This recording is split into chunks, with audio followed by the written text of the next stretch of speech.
not know, euthanasia is the painless killing of a patient with a terminal illness that there is no cure for. And oftentimes, it causes a tremendous amount of pain. So basically what it is doctor-assisted suicide. Now I know you're thinking, why would somebody want to do that? Well, if you know someone who has an illness that there is no cure for, you know they're in pain all the time, do you want them suffering like that?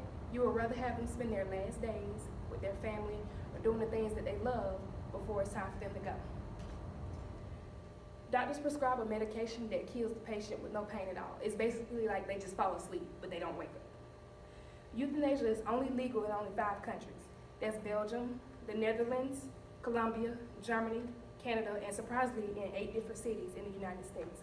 And those cities are Hawaii, California, Washington, D.C., Oregon, Colorado, Vermont, and Montana. Now, personally, as someone who's had a family member that has been sick like that, and also I'm pursuing a medical career, so my professional opinion, I don't see the problem. I don't believe that the law should have the power to dictate that decision for someone because you're not in their shoes. Because euthanasia is illegal in most places, I think that people should come together to help the law enforcers see that the person's right to live or die should not be up to them. Euthanasia is often seen as morally wrong. I have to agree that it is a very controversial topic, but if you know what you're talking about, you can make it sound good. It is seen as wrong, but that's because the people that are enforcing the law and pushing for it to be illegal aren't putting themselves in the other person's shoes. That takes a toll on people, and you don't want to deal with something like that. I believe that most doctors have the patient's best interest at heart. So if the doctor decides to assist them in suicide, that's because everything that can be done has been done. There are so many people out there that live with diseases that have no cure. They just have to suck it up and deal with it. That alone is enough to drive someone insane. These things do not take a toll just on the patient, but on the family as well. There are millions of people out there who have to quit their jobs to take care of someone that is ill and there's no cure for it. These people deserve around-the-clock clock. Wait, what am I doing? Okay.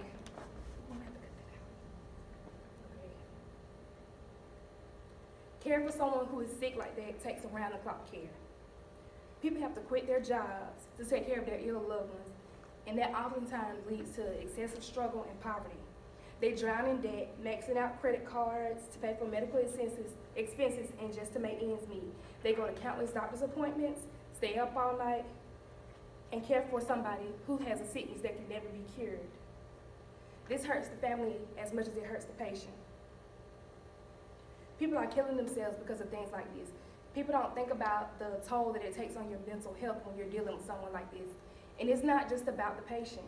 It's about you too. You have to care for yourself too. And if you spend all that time caring for the patient, what about you? You're drowning in sorrow, you're depressed, you have anxiety, and you just don't know what to do.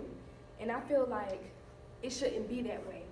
And if that person, if it's better off that they're dead, then just let them die. Instead of just, you're keeping them here and you're making them suffer. Do you really want someone to go through something like that? I know that you're asking yourself, what does that have to do with you? Well, that's easily explained. You can make all the difference. Fight for a good cause if it's what you believe in. What if this was your grandmother suffering from stage 4 cancer? And every day that she wakes, she's in agonizing pain and she's crying and she's just hurting all the time. The doctors have already said that there was nothing else that they could do for her. And the time that she has left will be spent in a hospital where she's heavily sedated because of the pain. Would you want her suffering like that? Or would you want her to spend her last days at home with her family and around people that she loves and for her to not be so miserable? That's what's in it for you.